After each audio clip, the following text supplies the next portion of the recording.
folks. Gentlemen, if you don't know what to do in Season 4, such as me, that haven't played in a while, trickle in, it's time to watch Don't Wait Your Bronze Bulletin.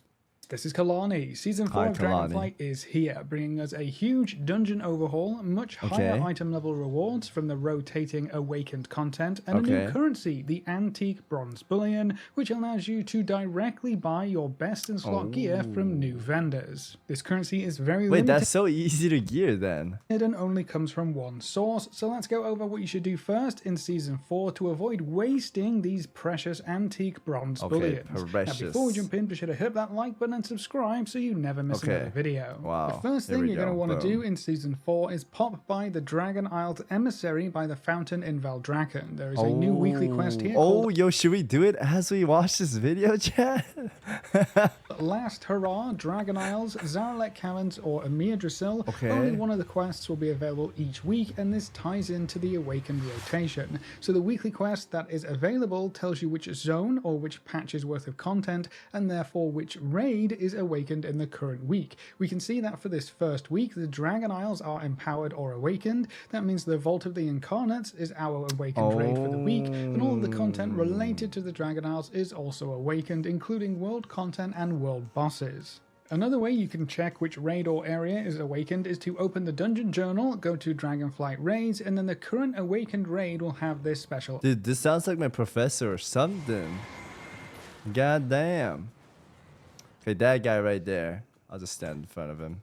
Icon, so that's another way to check which areas of the game will reward you with the better loot each week. Knowing what is awakened for the current week is probably the most important thing to keep track of in Season 4, as it changes the rewards of almost every type of content. From what we know, we're going to rotate every week to the next raid or patch, so we start with Dragon Isles, then Zaralek Cavern, then Amir Drasil, go back to the Dragon Isles, then Zaralek, then Amir Drasil once more, and then after that, on the 7th week of the season, everything will be awakened at once, so we won't have to keep track of it past that point. The Awakened rotation is also going to dictate how you can get your special new Season 4 currency, the Antique Bronze Bullion. This only comes from one source from what we know of so far, Awakened Raid Bosses. So it's only raid bosses and only from the currently Awakened raid. If you head inside the other raids hoping for some bullions, you're going to be very disappointed. The good news is that LFR bosses do count. You can hop into the Awakened LFR raid. Again, you're going to see the icon on the appropriate LFR queues and get some easy boss kills that way. There's no quest that you need to pick up. You just get the bullion as loot from any raid boss kill. It doesn't seem to be guaranteed, but most of my characters did get it on their very first kill. I did see a few folks get theirs on the second or third bosses in the LFR win, so it's probably just a really high drop chance from any raid boss kill. It might take one kill or it might take 3, but you shouldn't have to clear the entire raid to get your bullion, and you don't have to go into normal or heroic to secure them either. LFR is just fine, so everyone can get their hands on this. It's 480. Now, that's for the raids themselves, while we're talking about it, there actually aren't any changes in Season 4 to the raids themselves. It's just higher item level rewards. So if you like the raids and you want to progress through them again, go for it. You can get some really high item level gear, but there isn't really anything new there for Season 4. Now, you can only get 1 bullion per week, but the cap is cumulative, which means if you don't get any bullions... His transmog sucks, chat. What is this? For a few weeks, you can still catch up to everyone else. You just need to kill a few more raid bosses in that week. This is going to be great for alts especially, as you don't have to keep them up to date each week. You can just play them and kill a bunch of bosses and get a bunch of bullions whenever you want to. You can spend your bullions at some new vendors in the Parting Glass, which is an inn in the Bronze Enclave in Valdrakken. There's a vendor for each of the 3 Dragonflight raids, and they're going to sell weapons, rings, and trinkets from the raid. They also sell very rare items like the cloak from Aberrus. Each piece of gear will set you back 2 bullions, so 2 weeks worth of earnings. That at least gives us a very good idea of when we can pick up new items. All of these pieces of gear can be upgraded 12 or 14 times for the very rare stuff, which means they can be upgraded to be on par and equivalent with 4 of 4 myth gear or even higher. So it can basically be upgraded to be the very best gear in the game, which is kinda crazy. You will never need to replace the gear you buy from this vendor. So it's the most powerful source during Season 4 because you get to pick what you actually buy.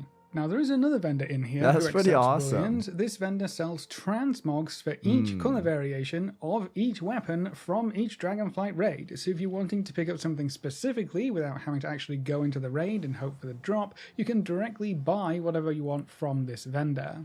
They also sell the Jigglesworth Senior mount, which was the special mount reward from the Shadowlands Fated season. This hasn't been obtainable any other way, so if you want to pick that up, it is going to cost you 3 Wait, this is an awesome event. You get to buy all the things you missed out on if you're just returning now.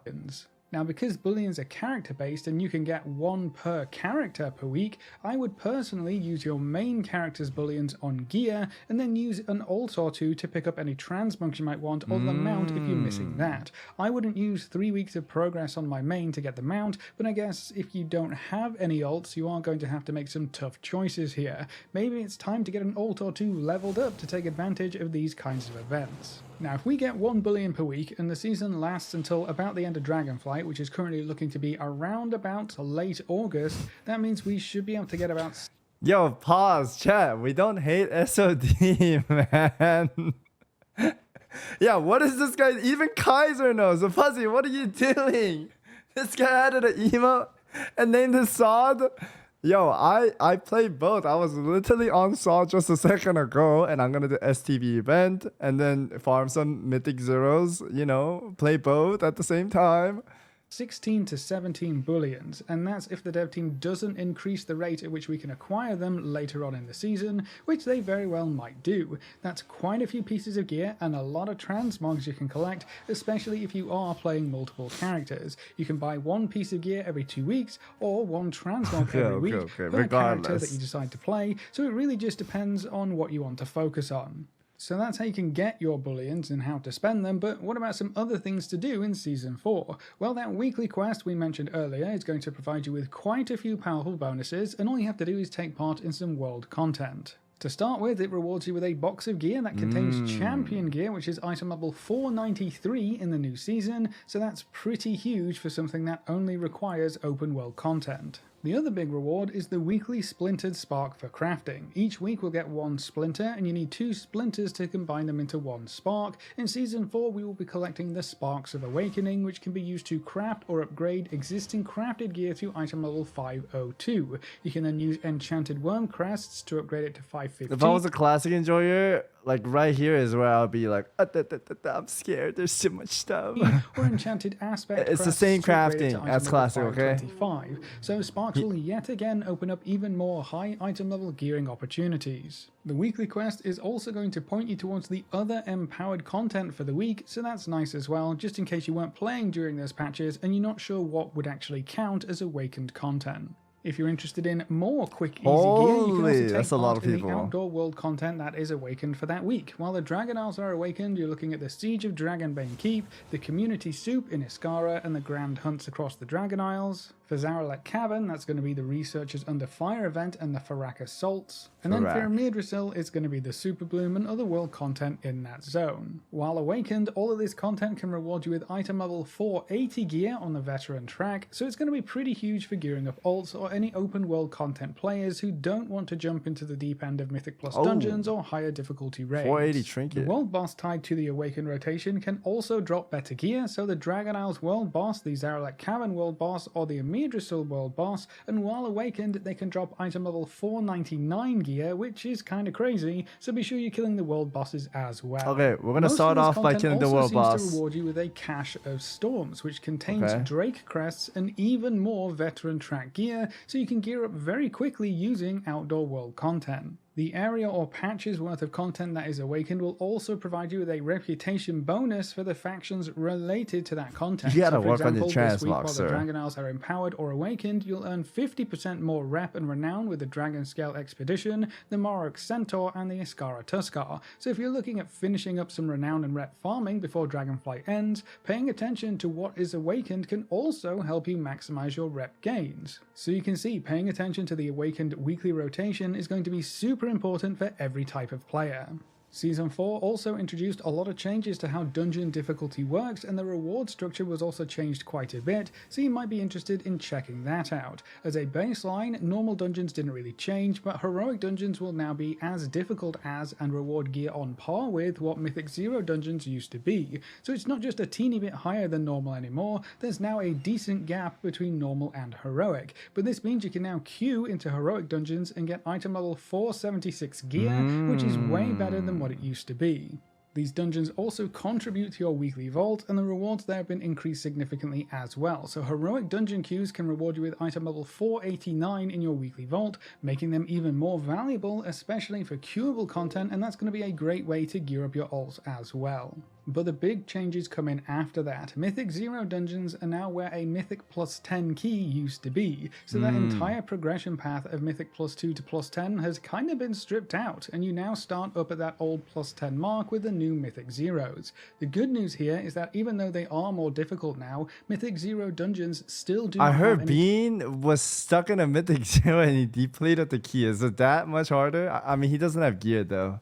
Timers or affixes, so there's no pressure to go. You can complete them at your own pace, and you'll be rewarded with item level 493 gear, which is on par with normal raid gear. So you can get normal raid gear without the timers or pressure of the Mythic Plus Keystone system. That's pretty huge. That and is will huge. encourage a lot more folks to hop into endgame dungeons, and who knows, if you can master these harder Mythic dungeons, stepping into Mythic Plus might be that much easier as well. Okay. If you want an extra challenge, the Dawn of the Infinite Mega Dungeon also has a new hard mode that can reward you with hero track gear, which is item level 506 in Season 4, so that's another huge reward you can chase after without the stress of Mythic Plus. Now this week is also TBC Time Walking, giving you yet another source of very easy high item level gear. If you complete the weekly quest, you can get a cache with item level 493 gear, so that's definitely worth doing. Now, unfortunately, this cache does seem to be bugged right now, and instead of rewarding an item level 493 piece of gear, it's rewarding item level 395 gear,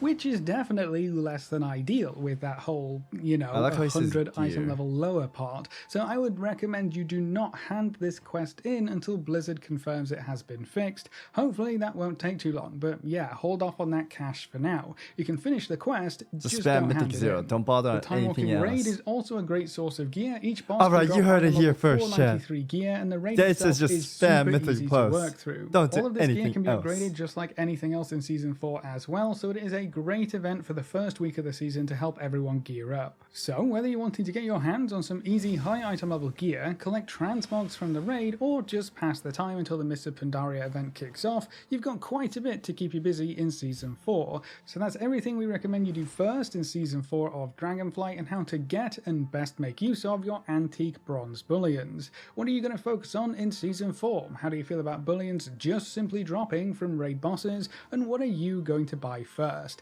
Leave all your thoughts in the comment section below. A big thank you to all of our supporters over on Patreon and to all of our members here on YouTube. You can see the names floating by on screen. If you'd like to add your name to the end of every video with a special shout out at the start of the next video, you can find links in the description over to Patreon, or click the join button just below this video. If you want to see more videos like this, make sure to subscribe and ring that notification bell so you never miss another video. Thanks for watching, folks. Good luck and have fun, and as always, I'll see you next time. Very informative video, sir.